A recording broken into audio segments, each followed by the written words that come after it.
Hey, there's no change of clothes. My husband says in his grumpy voice as usual. Why can't you do such a simple thing? You live on my money. Don't think you get so slack off just because you are pregnant.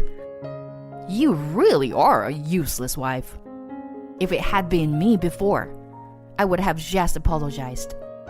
But I did not respond this time. Hey, are you listening to me? My husband shouts. However, I still did not respond. My husband seemed like he realized something by my strange attitude, and gradually turned pale. You already... I laughed at the houseplant in front of me, without looking at my husband. My name is Allie. I am an ordinary housewife. My husband David and I got married 3 years ago, after 2 years of dating. We are now expecting a child together, and my bumps is starting to get a little bigger. Hey, I'm home. I heard the front door open, and for a moment, I felt a lump in my chest. I heard footsteps, and soon, my husband entered the living room. His expression was grim as usual. Welcome home, David.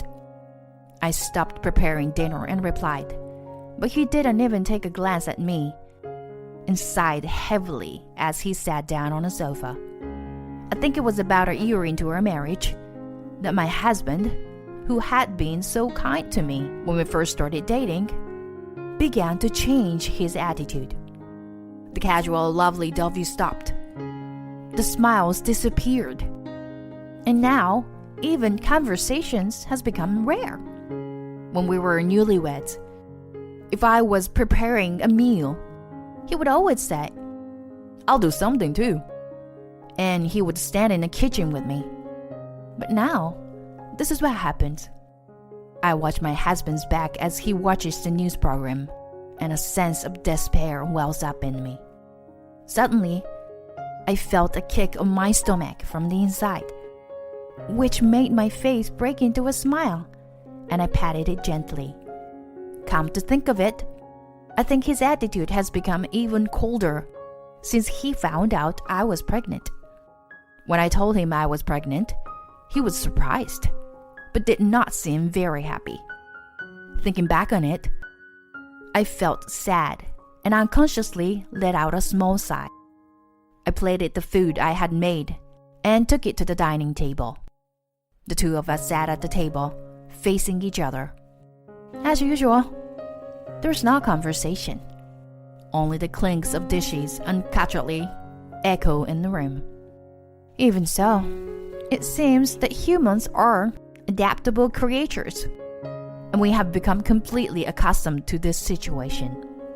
Even if there is no conversation, even if there is no more love, we can still live our lives as husband and wife. As I continued to eat in silence, my husband unusually called me out. Hey, today's lunchbox was only frozen food, wasn't it? My husband doesn't like store-bought lunches, so every morning I make him something to bring for lunch. Even now that our relationship has changed, that had not. Last night and this morning, I wasn't feeling well, so much that it was difficult for me to stand in the kitchen, so I somehow managed to pack frozen food in his lunchbox. I'm sorry, I wasn't feeling well. If this was work, you would be scolded, you know. You're not even working, and you were trying to find an easy way out, my husband said coldly, as he nonchalantly carried food to his mouth. This kind of complaint from him has become a regular occurrence. I am so used to it that it doesn't hurt me anymore, and it makes me a little sad that it had become the norm for me. I repeated I'm sorry, but he didn't answer me, and after finishing his meal, he left without carrying his dishes to the sink. At the dining table, left alone, I sighed again. One fine afternoon, I was walking home from the bus stop after my checkup at the OB/GYN. The progress was good, and the doctor told me that, in my dark and gloomy life, The presence of this child is the only thing that makes me feel warm and fuzzy. I felt a little more relaxed when I stroked my growing bump. "Oh, Ali!" A voice calls out to me, and I looked up. There was my neighbor, Mrs. Miller, waving at me with a friendly smile on her face. Mrs. Miller is a caring, talkative woman and one of my closest neighbors. Whenever I see her, she is always ready to chat and often offers me her homegrown vegetables. Today, as we were chatting as usual, Mrs. Miller said to me, "Oh, by the way," as if she had just remembered something. I tilted my head curiously, and she looked at me and said, "I saw it, you know. Yesterday, David was walking with a woman." "What?" According to Mrs. Miller's story, she saw my husband walking with a woman yesterday evening in front of the station. "They were both wearing business clothes. And the woman might just be his co-worker, but they even had their arms linked. I don't think he could get away with that." I was surprised by the suddenness of the story, but I immediately denied it. It must have been someone else. He was at work yesterday and didn't get home until late. My husband's job is basically an inside job. He rarely goes outside to work. "Is that right? Then maybe I had the wrong person." Mrs. Miller couldn't be sure, because she said she saw him only for a moment. After we had a couple of words of chit-chat, I left Mrs. Miller, who said, "I'm sorry I talked for so long," and went into the house.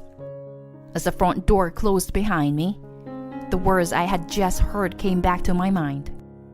I told Mrs. Miller that it must have been a mistake, but I had a slight idea of what she was talking about. My husband's feelings have left me, as evidenced by the way he's been behaving lately. I wouldn't be surprised if he is having an affair. I don't know if it's true or not, but I hear a lot of stories about husbands cheating on their wives during pregnancy. Once I started thinking that, I couldn't stop worrying about it. If that's the case, even if I thought about it, I wouldn't know the truth.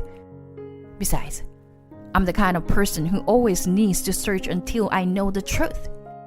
Then, I made up my mind and took out my cell phone from my pocket. About a month after that, I looked down with cold eyes at the pile of papers and photos spread out all over the table. I hired a detective to do a background check on my husband. As a result, David was indeed having an affair. I stared with a hateful look at the photos of my husband walking around the city looking like he is getting along well with this woman. And this woman next to my husband is... I was so angry that I scrunched up the photo with a mixture of disbelief and anger.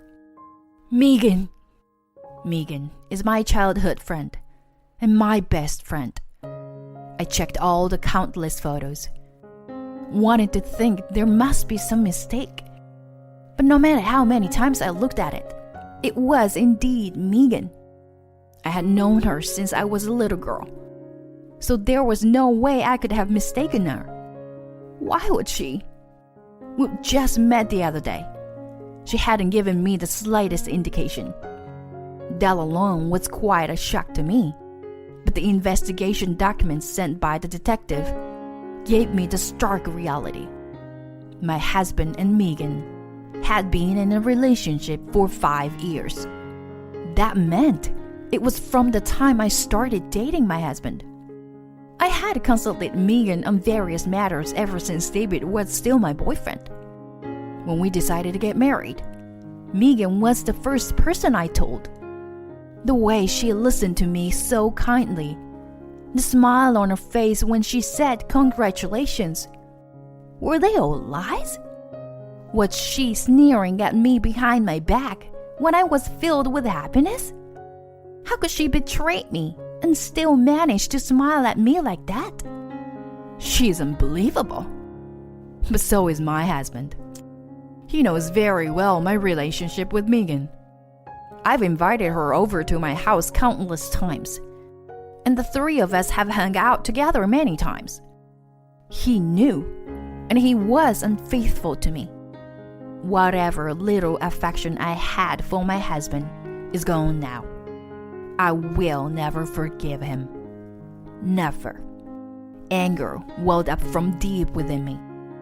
Like a torrent, it easily swept away and broke down the rationality that had been holding me back at the very last moment. I briskly brushed away the pile of papers on the table. Countless papers fluttered around the room. If you hurt me, you take double the payback. I'm home. It was a little after 10 p.m. My husband came home late as usual, and I completely ignored him. Only the sound of water rinsing the dishes echoed through the house. My husband came into the living room and took one look at me and said, "You could at least answer me." But I ignored that too. "I'm going to bed. Good night." I was about to leave the living room when... "Wait," my husband called out. "Hey, where's my food?" "I don't have any," I said coldly, and my husband looked surprised. Then his face turned red as he started yelling at me. "What's the matter with you? You live on my money, and you can't even prepare food for me?" Hearing his voice from my back, I closed the door to my room. I lay down on the mattress I had prepared on the floor. I can't bring myself to share a bed with my husband in this condition. I'm glad we have mattress for guests. My husband may have been intimidated by my attitude, as he didn't storm into my room. Well, what am I going to do now?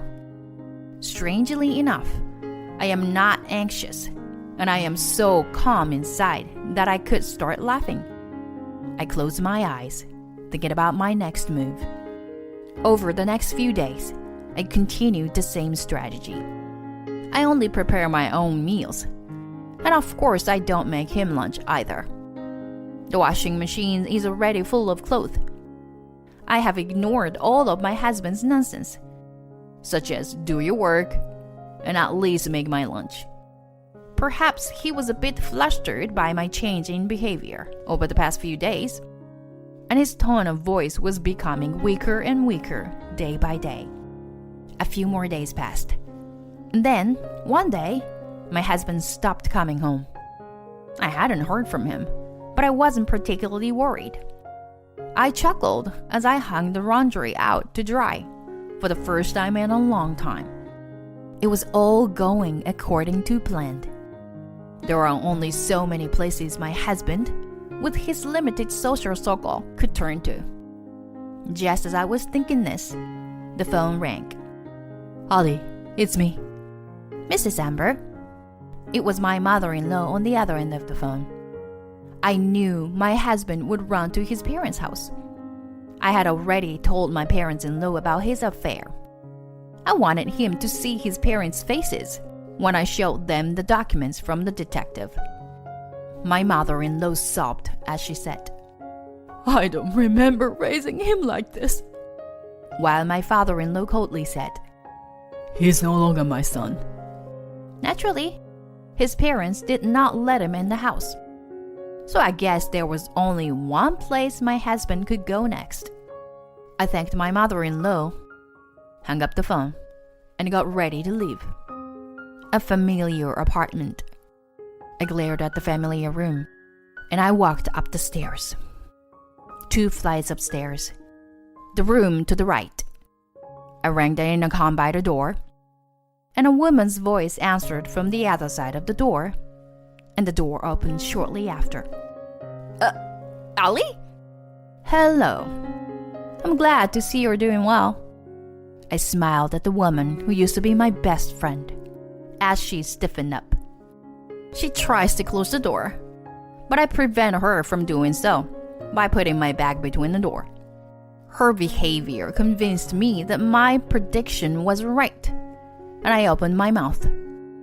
"You were taking good care of my husband, right? Can you go get him?" "There's no way he's here," What are you talking about? Coming in here out of the blue.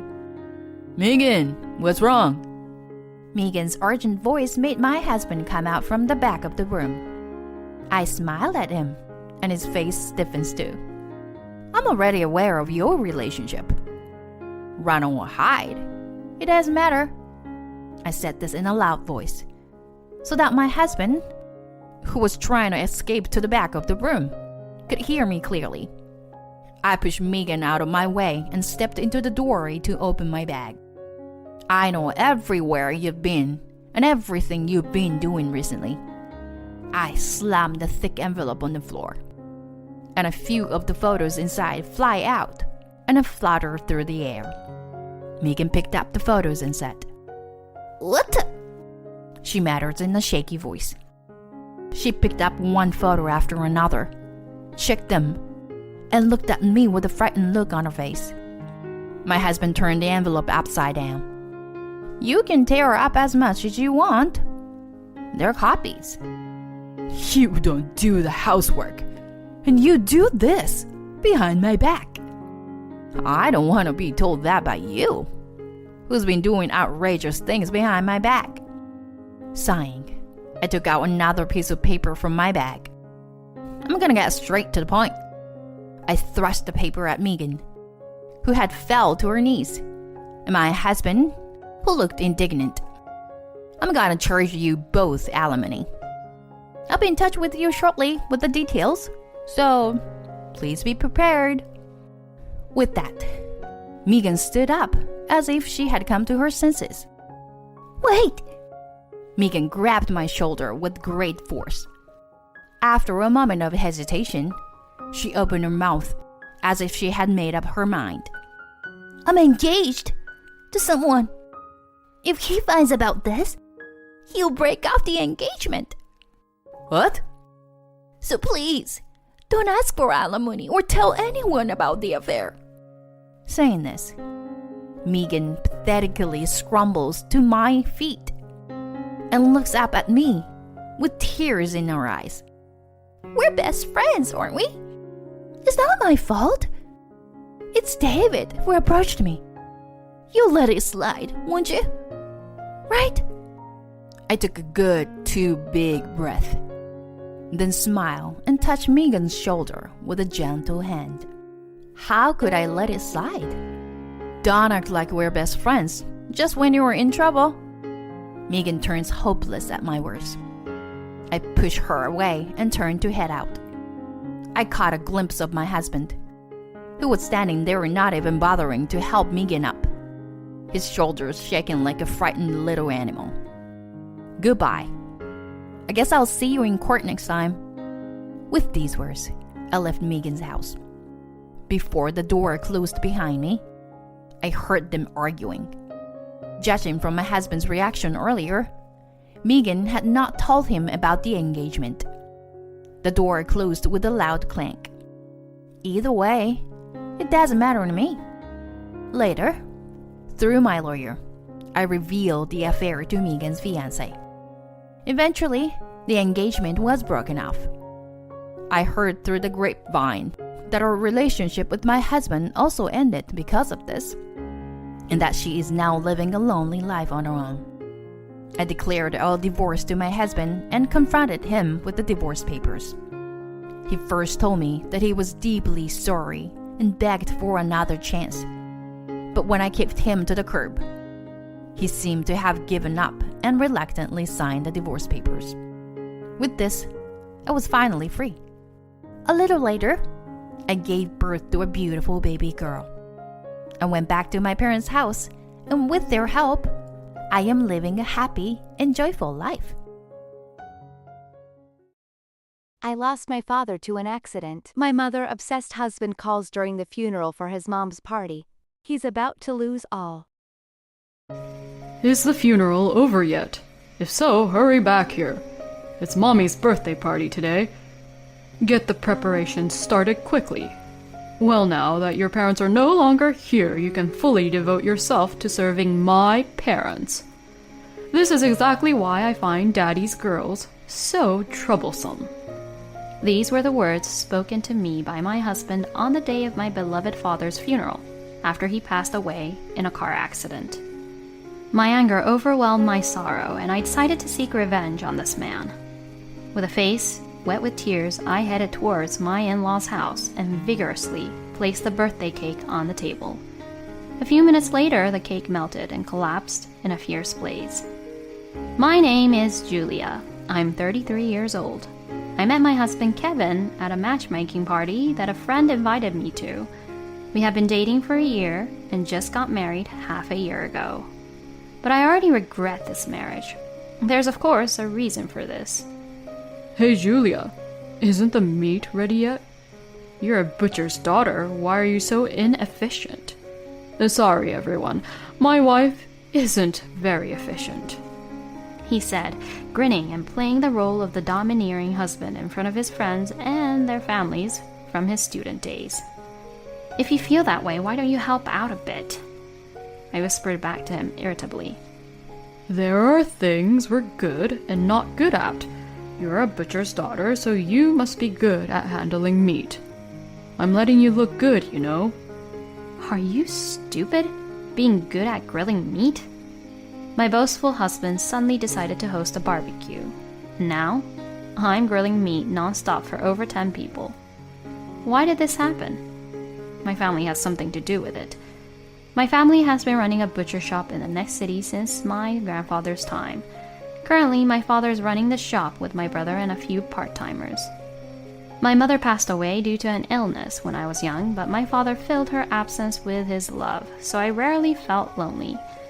Thanks to our community-based customer service, our shop is reasonably successful, and we've even been featured on local TV a few times. When my husband's friend found out at a drinking party that I was the daughter of the shop owner, he told my husband that he was envious. At that point, without consulting me, my husband decided. Oh, then let's have a barbecue at our place next time. I'll let you eat as much meat as you want. Of course. I was furious. Why would you decide to do something so big on your own? Eat as much as you want? Our shop isn't all you can eat. And how are you going to barbecue in a rented apartment with no yard? Do you want to burn down the house? I let loose at my self-centered husband. Even he seemed to realize that he'd messed up. Well, I was drunk and I can't back out now. Got my pride, you know. Could you ask your dad for me? Just this once, please? Seeing him put his hands together in front of his face and beg, I reluctantly agreed. All right, but just this time, okay? I regretted my decision as I asked my father to prepare enough meat for everyone.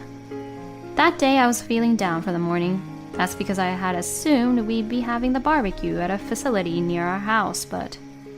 We're having barbecue at my parents' house, my husband said, and I felt like I was about to collapse. That's because... You made it. It's been years since we've had a barbecue in the yard. I was so excited that I even worked hard cleaning up the yard, she said, completely ignoring my presence and greeting only her son. She was Mary, my mother-in-law. From the start of our marriage, I'd always had a hard time with... No, I hated this woman. I don't know if she was lonely because her only son got married, but she's openly hostile towards me. It's like she's a woman who's had her lover stolen away, and I find it creepy. And there's something that I find downright disgusting. We would have done the yard cleaning if you'd said so. You just recovered from a backache, so be careful. But thank you, Mommy, my husband said, sending shivers down my spine. Before we got married, my husband used to call his mother Mom. But after we got married, he started calling her Mommy. He must have been hiding it.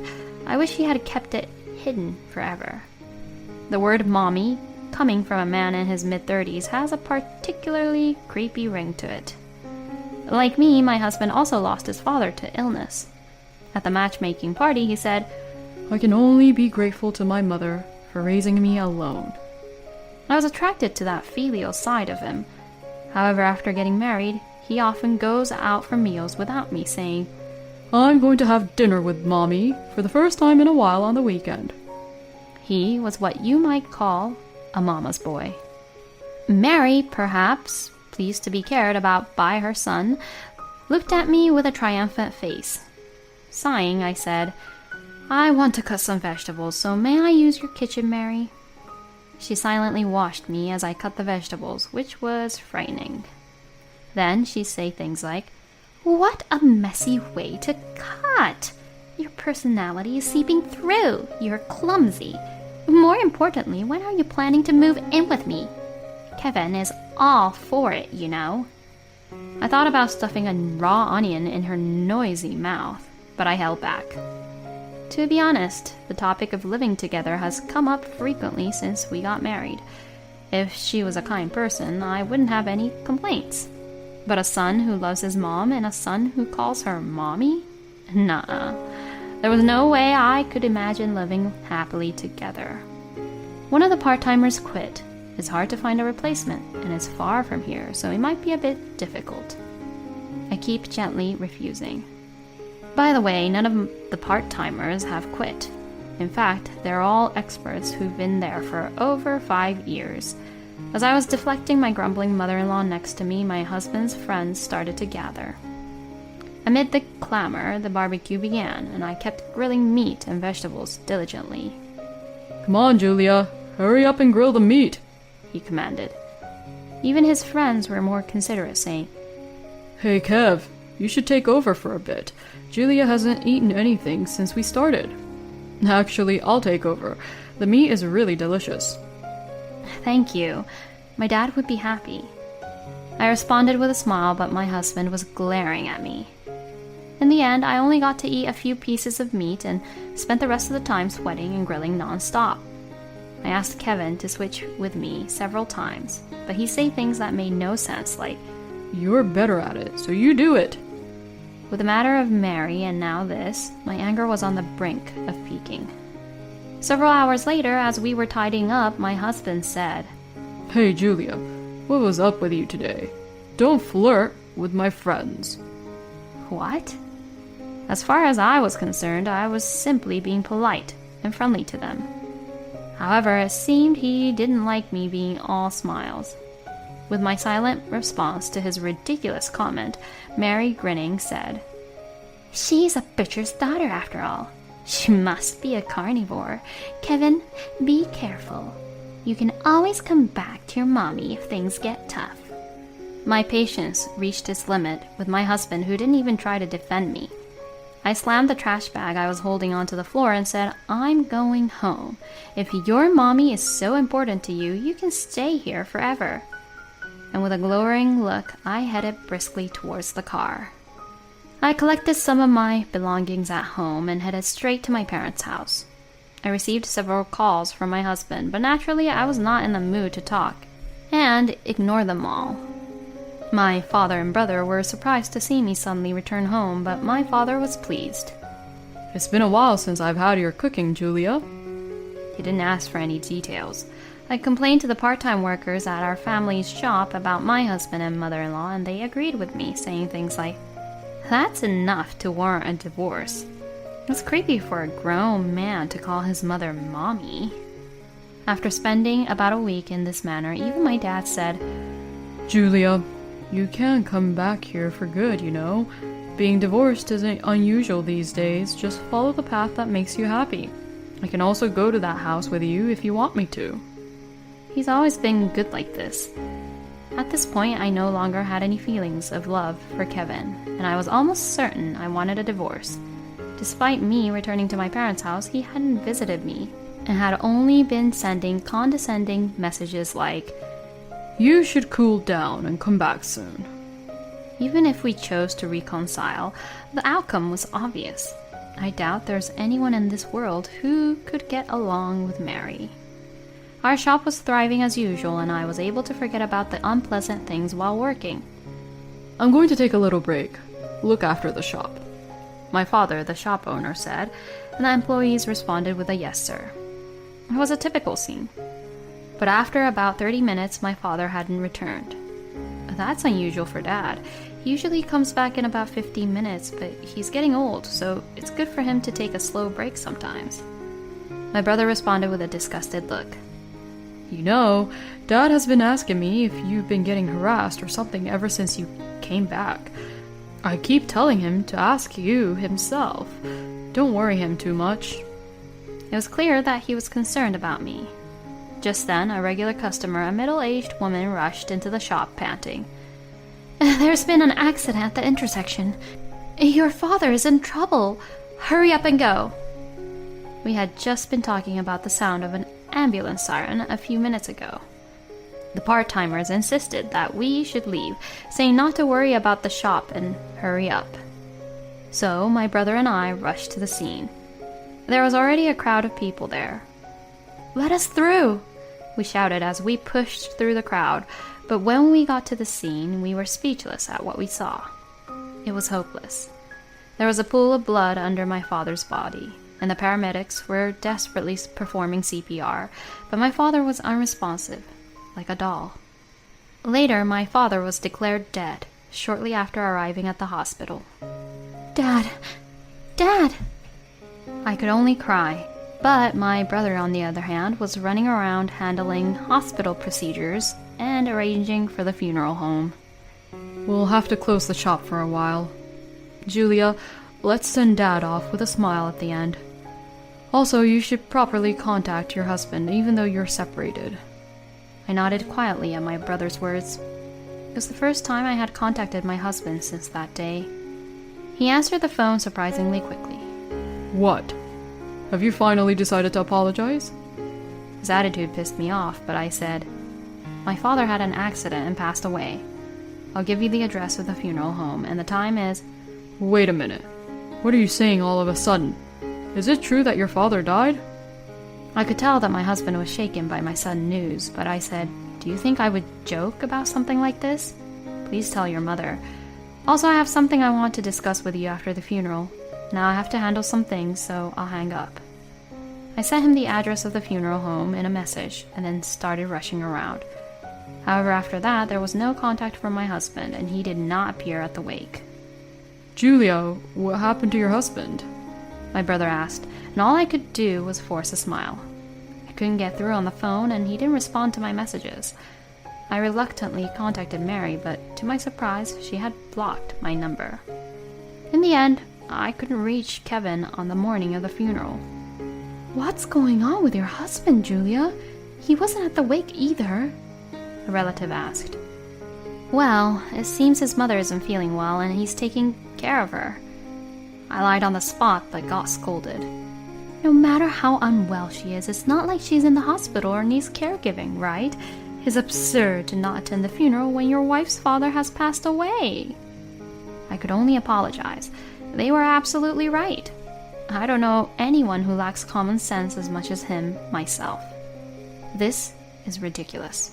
Unbelievable.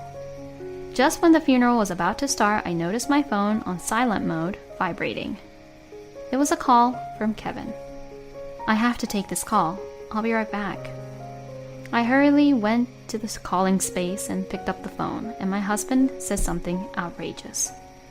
Hello? Is the funeral over yet? If so, hurry back here. It's Mommy's birthday party today. Get the preparation started quickly. Well, now that your parents are no longer here, you can fully devote yourself to serving my parents. This is exactly why I find Daddy's girls so troublesome. Without any apology to me, my husband chattered away cheerfully, which infuriated me. A birthday party? Are you out of your mind? My father's funeral is about to start. Don't tell me you're planning not to come. To my words, he replied, My friends offered to throw a birthday party for my mommy as a thank you for the barbecue the other day. It would be rude to refuse.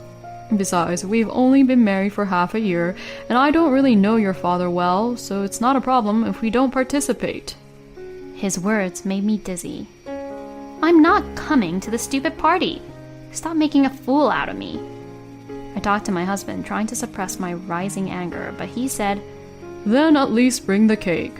I asked you to make arrangements for her birthday cake from the start. I don't know where the shop is. Get over here, quickly. Indeed, I had been asked to reserve Mary's birthday cake a month ago. Basically, this idiotic husband was telling me who was about to start my husband's funeral to bring the cake now. I won't forgive this. This is outrageous. A few hours later, I was standing in front of my in-laws' house. There were loud voices coming from the garden. Sorry for the wait. It was noisy, but it went quiet when I appeared. Julia, how long were you planning to keep us waiting? You really are an unpleasant wife. My husband laughed, but none of his friends were laughing. Julia, that outfit. It's no wonder they were shocked. I was standing there in a morning dress. My face was messy from tears. Today was my father's funeral. The burial just finished and I rushed over. Kevin was being annoying about bringing the birthday cake for his mother quickly. I laughed weakly. What? Your father's funeral? Hold on a sec. Kevin didn't tell us anything about that. We only heard that you will be a bit late because of some matters. And Kevin, what the hell are you doing here? My husband, who was being interrogated by his friend, said, Well, that, because everyone kindly held a birthday party for my mom. His words were interrupted by, Wait, what's this about a birthday party? Today, we decided to gather to thank your wife for the barbecue the other day. How did it turn into celebrating your mother's birthday? Faced with the unexpected truth, Kevin and Mary, sitting behind him, turned red. What a couple of fools. Well, but... Unable to think of any excuse, his words and voice became fewer and smaller until they couldn't be heard. I thought so at the barbecue too, but isn't your attitude towards your wife too harsh? I've never heard of anyone prioritizing their mother's birthday over attending their wife's father's funeral. Are you crazy? And you too, ma'am. The gazes directed at my husband shifted to my mother-in-law, and the two of them shrank considerably. We're leaving. Julia, we'll come again later to pay our respects to your father. The friends patted on my shoulder, and I smiled weakly. In the silent garden, Kevin said, Did you enjoy embarrassing me in front of my friends, you fool? Apologize to me right now. Following his lead, Mary chimed in. That's right. Apologize to Kevin. Make sure you clear up the misunderstanding with our friends. Can't believe I got such a ridiculous woman for a daughter-in-law. I stared silently at the two of them, glaring at me with their faces red. I placed the birthday cake that I was holding on the table without a word. That's right. I've been thinking the same thing, that I married into such an outrageous family. But that ends today. I'm not patient enough to keep playing family with insane people. As I spoke in a calm tone, I stuck candles one by one into the cake. Hey! Their faces turned stiff. Not surprising. I had prepared enough candles for her age. By the way, it was 63. Okay, it's ready. I guess this will do for lighting up the candles. All the candles that were stuffed on top of the cake caught fire from the lighter I held, creating a roaring flame. The surroundings had gotten quite dim. It looked like a small campfire. The cake began to melt from the intense heat and crumbled right in front of Mary. You can blow them out now. It's funny how an old woman like you is still celebrating her birthday. It's not like you're loved enough to be celebrated. I said this and gave a snort. Are you crazy? Kevin hurriedly poured a bucket of water on the cake. The water bounced back on the table, completely soaking her upper body. Sorry, Mommy. I don't know if it was anger towards me or embarrassment, but Mary, her body shivering, said, Get out! With that, I said, I was planning to leave without you telling me to. This is the last time I'll see you. Hey, Kevin, why don't you marry your mom, you sick mama's boy? I thrust the divorce papers I had prepared into my husband's chest, and then I left my in-laws' house. A few days later, several of my ex-husband's friends came to visit my parents' house. They lit incense for my father's altar and spoke lightly of Kevin. Despite what had happened, my ex showed no signs of remorse. His friends were flabbergasted, and apparently no longer in contact with him. He was so hated that he was blocked on all social media platforms, and I couldn't help but laugh at his misfortune. That day, we were shouting so loudly that the neighbors could clearly hear our conversation. As you might expect, he was getting the cold shoulder from them. He seemed to be participating in matchmaking parties without learning his lesson and was banned from multiple venues because he kept trying to attend with his mother, who said, "I'll make sure to screen her properly." Kevin, who was abandoned by his friends, finally seemed to realize how crazy his mother was. He came to the shop unannounced. Julia, I was wrong. Won't you give me another chance? Instead of me, who was ignoring him, the part-time ladies told him, "Sir, if you continue to disrupt our business, we will call the police." My ex must have been also very scared of my older brother, a former judo club captain, who threatened him with, How dare you show up here? Leave in 10 seconds or else. He never showed his face again. Since then, I've returned to my family home and have been working hard every day with my brother and all the staff. When things settled down a bit, my brother told me, Our dad, you know, he jumped out to shield a kid who ran onto the road, and that's when he had the accident. He was such a hero. My brother, who had been largely stoic and didn't even shed a tear at the funeral, cried for the first time. I couldn't stop my tears seeing that, and we both sobbed in front of my father's altar. I swore to protect this shop that my grandfather and father left us, because I believe that's the best way I can honor them going forward. I returned from biz trip to find son, home alone. Me. Where are you? Husband, on a trip with son. Me. Oh really? Revenge. Lol. It's your fault for not being with our son. I'm not interested in a workaholic like you. These are the words Brian, my husband of 5 years, said to me. I thought I had done my best to take care of both my job and family. I had no idea he felt this way until he told me. My name is Alicia Adams, a 29-year-old working in product planning for an apparel brand. I have always loved fashion since I was a child. I even made clothes with my mother on a sewing machine.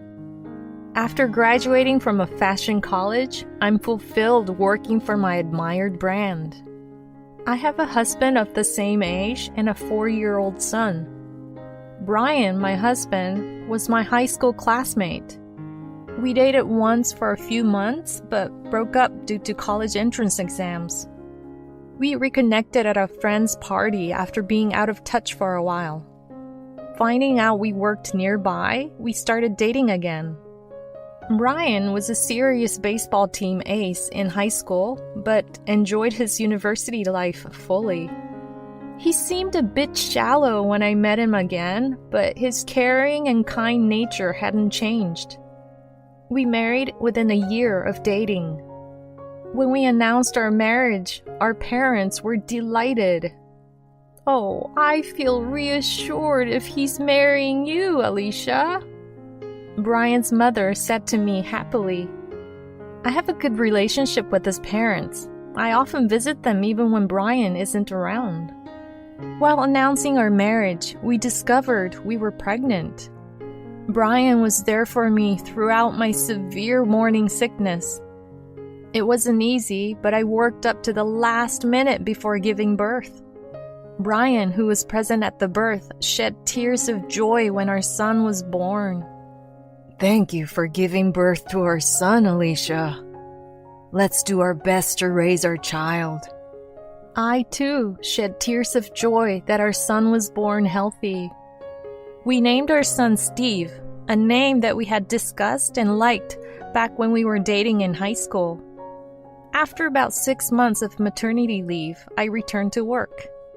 Although my colleagues were worried that it might be too soon, I couldn't stop thinking about work even during my leave. I love my family, but I also love my work. Brian said, I'll help out too, so it's okay. You should go back to work when you're ready. After all, you love your job. I have to learn from you. With his cooperation, we managed to balance our busy work lives with raising our child, and our son grew up healthy and strong. I felt more than happy with my beloved job, my husband, and our son. In my job, I often have to go on business trips. During these times, I couldn't be with Steve, and I always felt bad for Brian. But he always told me, "It's perfectly fine. You want to go on your business trip, right? Go ahead." I might have taken advantage of his kindness a little, but I truly appreciated being married to such a considerate man. Whenever I went on business trips, I would buy lots of souvenirs for Brian and our son. Brian was always helping me out, so when I was at home, I wanted him to have time to enjoy himself by going out for drinks with his friends or doing things he liked. There were times when he would stay out drinking until dawn, but I didn't say anything because I was always causing him trouble. I felt that since he let me enjoy my work as much as I liked, I wanted him to enjoy himself as thoroughly as when he was single. Our son Steve was now 4 years old. We may not have had as much time together as most mothers and children, but he always tells me, "I love you, Mommy." When I reply, "And Mommy loves you too, Steve," my son would smile. These were times of pure happiness. During these times, I was presented with an opportunity to go on a business trip abroad. In the company, only selected individuals are allowed to go on these trips. If I were single, I would have gladly taken the opportunity. But I would be away from home for about a week. This left me in a dilemma. When I talked to Brian about it, he said, "That's amazing. It's a great opportunity, isn't it? Go for it."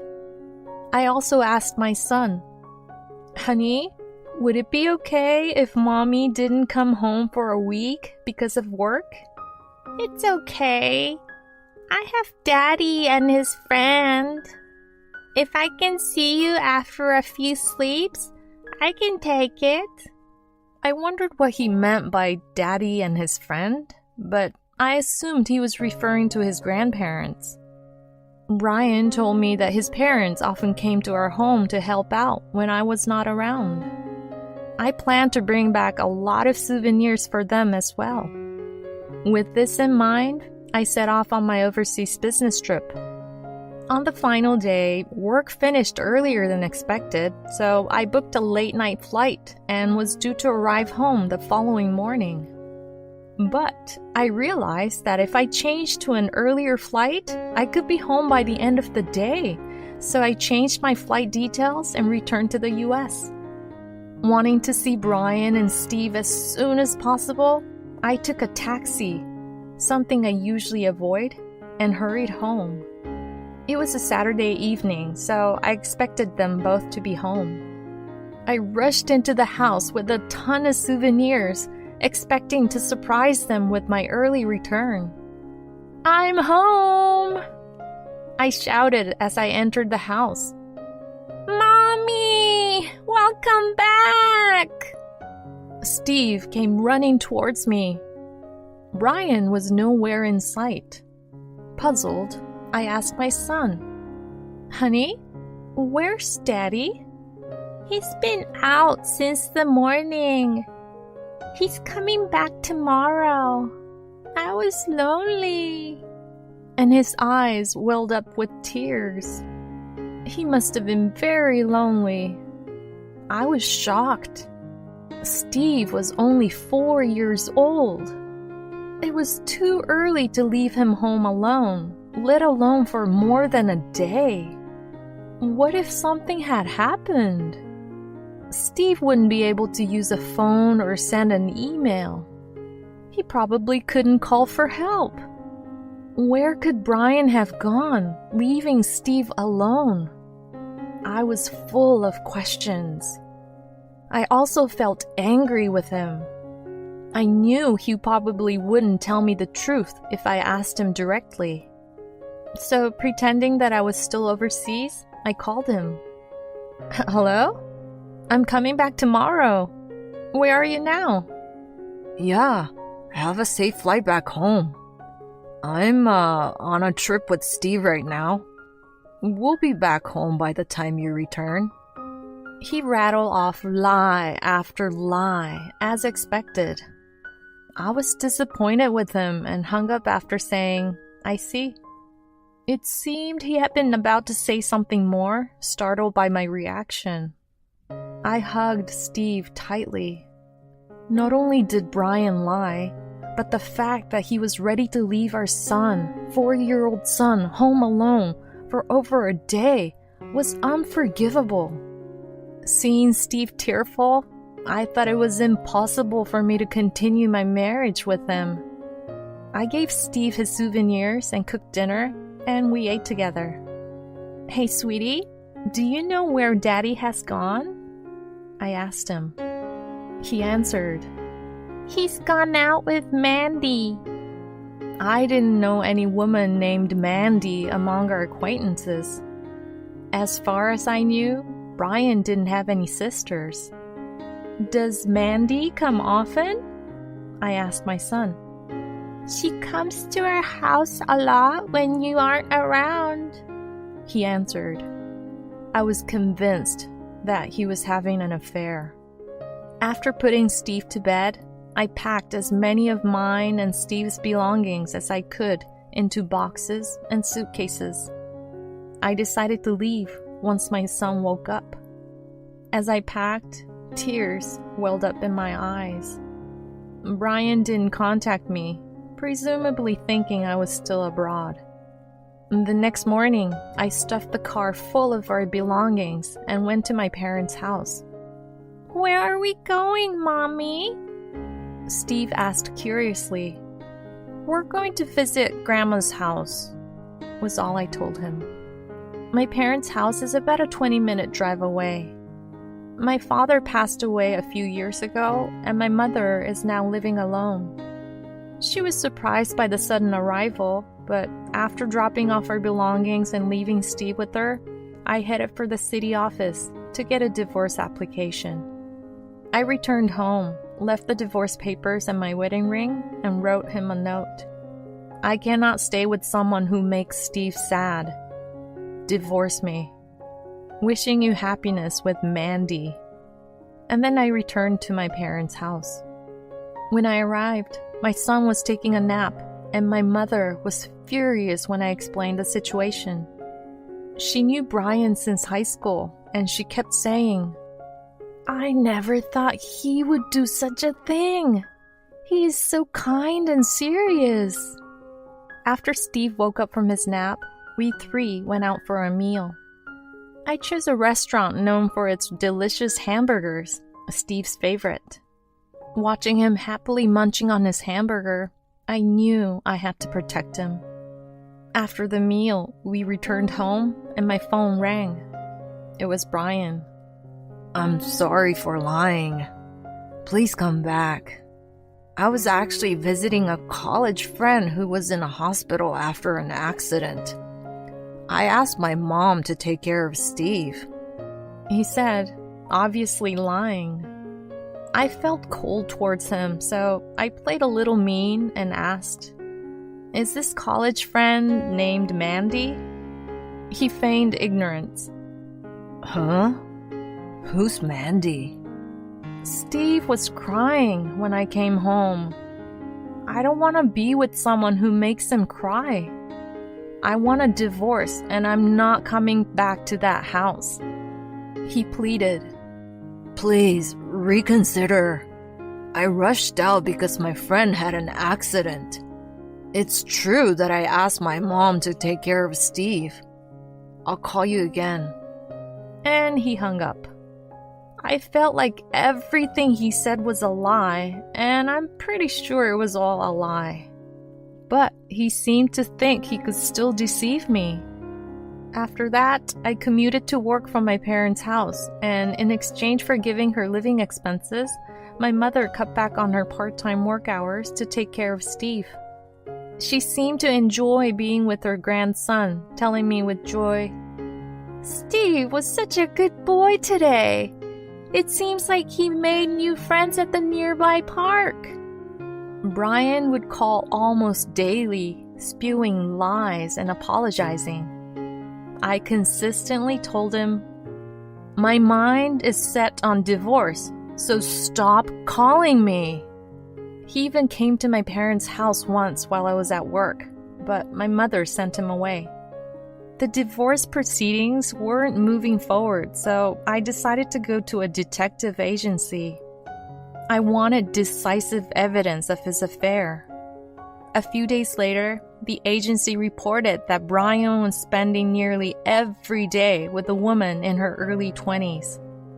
They had taken many pictures, and it seemed she was also frequently visiting the house where I used to live. I was convinced that this woman was the Mandy that Steve had mentioned. Even as he was begging me to come back, it seemed he was having fun with his lover. I couldn't believe he could do something so despicable. I wondered what happened to the sincere man he used to be. One weekday night, I finished my work early, took the pictures I received from the detective agency, and went to the house where Brian was living. As I walked into the living room, I found him and the woman from the pictures watching a movie together. The woman shrieked loudly at the sight of me and clung to Brian. "Jesus, who the hell is she? She scared me!" Brian looked so surprised that he seemed to be speechless. "I want to finalize the divorce soon, but the process isn't moving forward, so I came here. Could both of you sit down here?" Both he and the woman sat at the dining table silently. The woman was making a fuss, but when I told her to sit down quickly, she sat quietly. It's not what you think. She's my sister-in-law." He tried to lie again. "Oh God, you don't have a sister, Brian. Enough with the lies." I had a detective agency take photos, but they seem meaningless. This is Mandy, right? The one you left Steve for and went on a trip with that day? When I said this, they were silent for a while. "Will you answer me? It's fine if we get divorced, right?" When I pressed them further, he gave up and began to speak with a resigned look on his face. "It's your fault for not being with Steve. I only left him for a day. How many days have you been away?" He retorted. I was genuinely surprised. My work was indeed busy, and I had many business trips, but I always talked to him about them. If he was unhappy, I think I could have cut back on my work. Didn't I discuss it with you? You always said it was fine. I couldn't say no to that. He might have been holding back, but that doesn't justify leaving a 4-year-old child alone at home and having an affair. I don't want him to equate my leaving Steve and his care for work with that. So that makes it okay for you to cheat? To leave Steve alone at home and go on a trip? At my words, he sighed deeply and said, "I'm not interested in you, who's always working. She's different from you. She's family-oriented and always puts me first. Steve's even attached to her. I don't mind divorcing, but we'll be the ones to raise him. It's not a lie that I asked my mom to take care of him that day." I also sighed deeply and made a call. "Hello? You can come in now." He looked puzzled. The woman was still looking down. There was a few minutes of silence. Then the intercom rang, and I went to the front door to meet her. The one I called was my mother-in-law. When Brian saw her, his mouth fell open in surprise. "Tell us, did Brian ask you to take care of Steve that day?" When I asked, she said, "No, he didn't ask me anything like that." "That's what I thought." I can't leave Steve with someone who lies like that. Hey, Mom, I asked you, didn't I? My husband appealed to his mother in a panic. What the hell do you think you are doing? Aren't you ashamed of yourself? How can you lie in front of your son like that? Alicia told me everything. I am not on your side, she stated clearly. Before coming to this house, I had gone to her place, told her everything, and asked for the truth. The mother-in-law, who had experience in raising children and had been taking good care of my son, was quite surprised that a 4-year-old child had been left alone at home and apologized to me. When I told her that I wanted to get a divorce and asked for her cooperation, she readily agreed. You too, Mom? Fine. Let's go to court. I'll get Steve, he said until the end, but I told him to do as he pleased and left the house with my mother-in-law. When I thanked her, she said, It's a request from you, whom I've known since high school. Of course I'll help you. I'm sorry about my son. I'll help you with the trial and everything after that. I couldn't help but hug her while crying. Thank you so much. I feel so frustrated. It's okay. Alicia, you've had a hard time too. I felt saved by her kind words. I drove her home and cried my heart out in the car alone while listening to my favorite music. I can't cry in front of my son, so I wanted to let out all my tears here. Once I finished crying, I felt much better. I decided in my heart to protect my son with all my strength. After that, the trial began. I knew I would win without trying, but Brian insisted on a trial. The divorce was granted easily, and I got custody of my son. The decisive proof of his affair played a big role. I was truly glad I went to the detective agency. I heard from my lawyer that my husband's mistress was a receptionist at the same company. Since it's a small company, the rumors spread quickly and she was forced to leave the company. Brian is still working there, but he's having a hard time, and he's soon to be transferred to a subsidiary. Even after his transfer was decided, he still wanted to get married, but she firmly refused. Her parents even stepped in to refuse him, which surprised him. I'm seeking damages from both of them. I think they should pay for the pain that my son and I endured. My son and I are living happily with my mother in my hometown. I thought about reducing my work, but my mother quit her part-time job to take care of housework and Steve while I'm away. It's her own decision because she wants to spend as much time as possible with her grandson. In return, I decided to pay for all living expenses from my salary. I have been on a business trip abroad and got a promotion and a raise at just the right time, so I'm able to support my family adequately. I pamper my son as much as I can when I come home from work, which I love. Sometimes I scold him, but I'm very happy to spend time with my son, who is growing every day. There's no chance that my son will be left alone at home in the future. Since we started living at my parents' home, I've never seen my son cry out of loneliness. I want to continue to watch my son grow with my mother. My husband collapsed at work. When I rushed to his side, I saw a familiar face sitting next to him. The moment he woke up, he was in.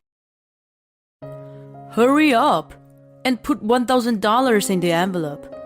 Even a poor woman like you can afford that much. The ridiculous request of my husband Ross makes me feel dizzy. I accept the red envelope with my trembling hands. Of course, I don't have that kind of money. I don't have that much. Go to the ATM then. There's one next to the hotel. Go quickly.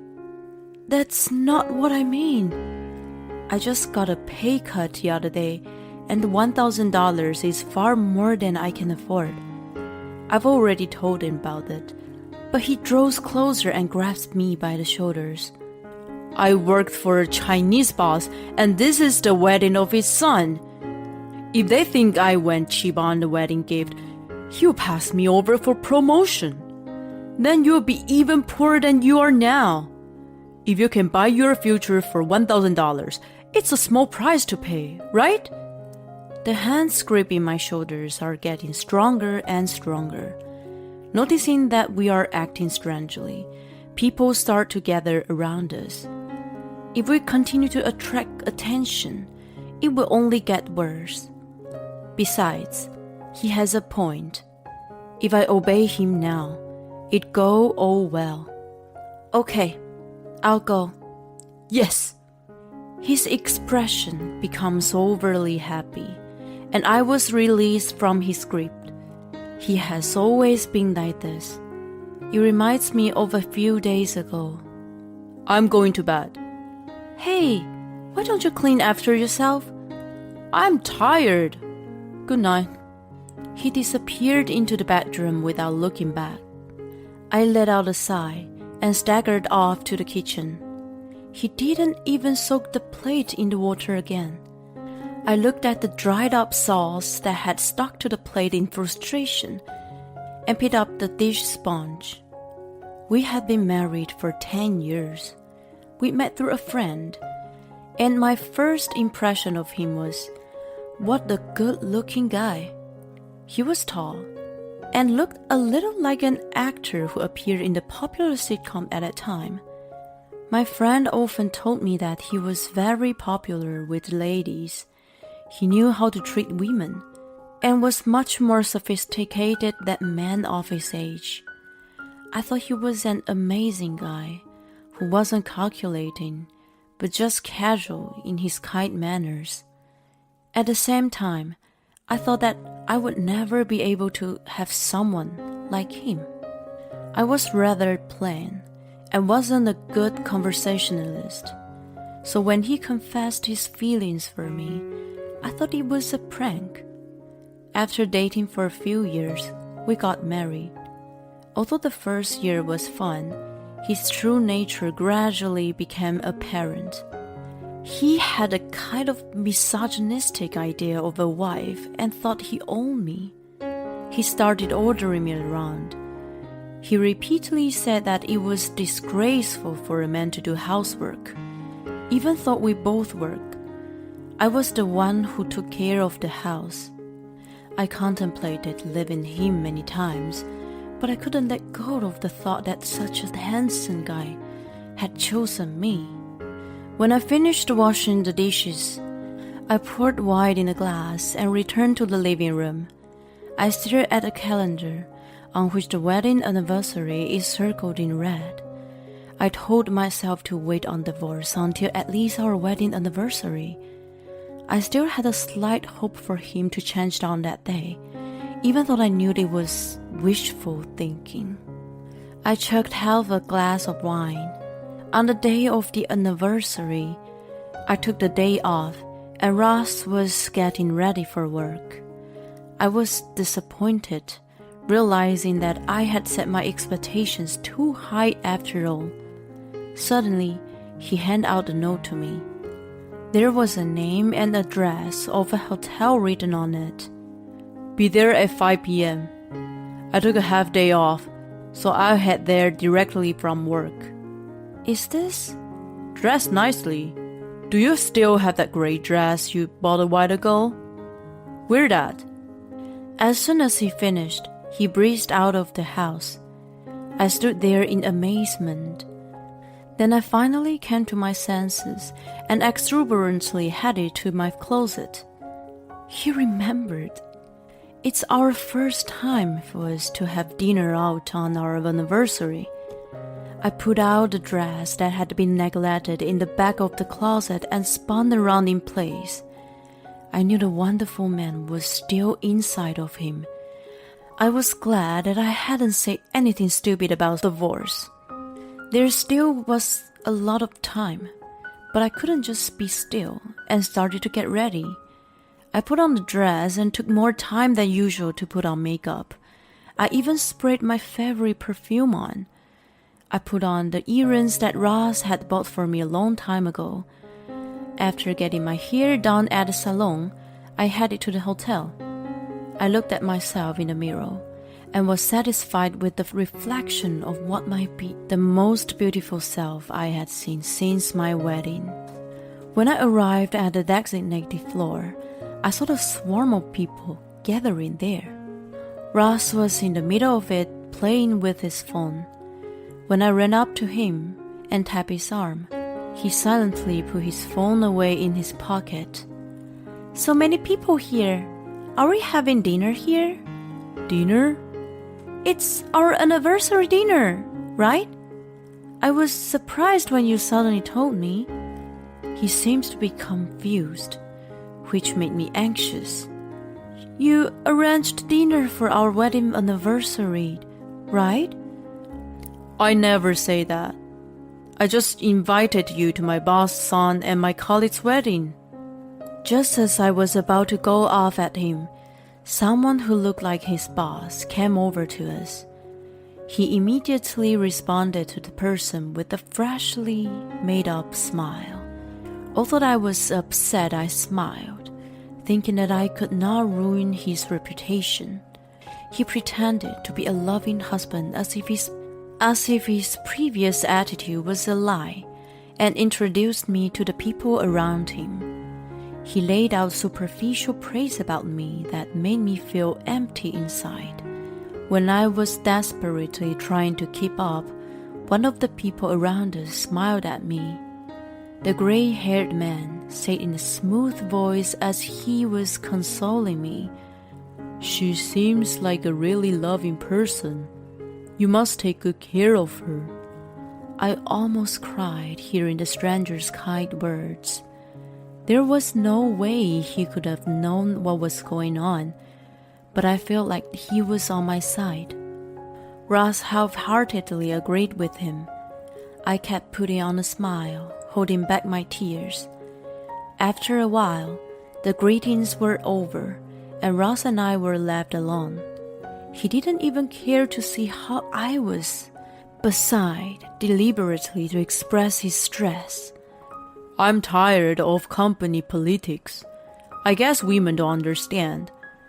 The way he said it was so rude that I felt anger boiling up inside me. What's it got to do with being a woman? I work hard and earn my own money too. I played the perfect wife for his trivial pride. There was no reason for him to be sarcastic. Without caring about my feelings, he suddenly put out an envelope for me. I assumed that he wanted me to go to the reception desk to present it, but he was just grinning at me. It was the kind of smile that showed his true colors. "Hurry up and put $1,000 in the envelope. Even a poor woman like you can afford that much." His ridiculous request made me feel nauseous. I accepted the envelope with trembling hands. Of course, I didn't have that kind of money. My salary had recently been revised and reduced. The fresh memory of my boss apologizing to me popped into my head. "I don't have that kind of money." "Why don't you just go to the ATM? There is one next to the hotel. Go quickly." "That's not what I mean." He drew closer and grabbed me by my shoulders. "I work for a Chinese boss, and this is the wedding of his son. If they think I went cheap on the wedding gift, he'll pass me over for promotion. Then you'll be even poorer than you are now. If you can buy your future for $1,000, it's a small price to pay, right?" The hands gripping my shoulders were getting stronger and stronger. Noticing that we are acting strangely, people start to gathering around us. If we continue to attract attention, it will only get worse. Besides, he has a point. If I obey him now, it'll all go well. Okay, I'll go. Yes. His expression became overly happy, and I was released from his grip. I was on the verge of tears, but turned my back on him to go to the ATM. I was filled with despair. I put the money into the envelope as I mourned the reduced balance. When I returned to the hotel with it, Ross and the bride were talking amiably. Whenever he made a joke, he quickly touched some part of his body. The gesture seemed rather intimate, or rather sexual, and it made me feel uncomfortable. When we walked away, I handed him the envelope, and he finally gave me a sincere smile. Thank you. I know I forced you a bit earlier, but thank you for helping out. I can always count on you. By the way, weren't you a bit too close to the bride? I'm sure the groom wouldn't be so happy if he saw that. He shrugged his shoulders dramatically. There's nothing between us. She's just a good friend. She used to be one of my assistants when she just joined the company. He spoke so eloquently that it made me even more skeptical. I thought it was improper to continue such a conversation at a fine occasion, so that I didn't pursue the matter any further. I was depressed during the reception. The bride kept glancing over at Ross, who kept acting like he was a big shot. The ultimate stab in my heart was what he said during his speech. Mike, make sure you remember to celebrate your anniversary. Jess is a kind woman, but there are etiquettes even between husband and wife. That's when my heart broke, and I left the hotel as soon as the dinner finished. I assumed Ross was going to stay until the end of the party. I drank a cheap wine I bought at a store on the way home and cried. Let's get a divorce. I can't keep doing this with him. After that, I found a lawyer and prepared for divorce. Then, the lawyer suggested that I file a claim for alimony. I told him about the incident at the wedding, and he felt something was up. He told me to try and find conclusive evidence to go after us. So, in parallel with preparing for the procedure, I started an affair investigation. He was certainly an inconsiderate person. Although I thought he'd never gotten that far, I surreptitiously picked up his phone. He was in the shower. I estimated the time I have to be about 5 minutes maximum. I opened the messaging app and looked at it anxiously. The names displayed were almost all male, even if the occasional female name appeared.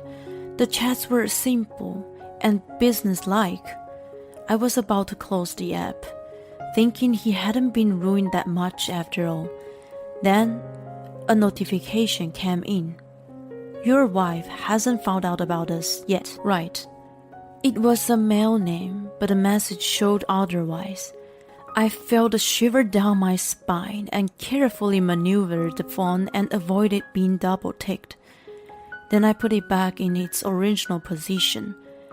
After waiting for him to go to bed that night, I looked at his phone again.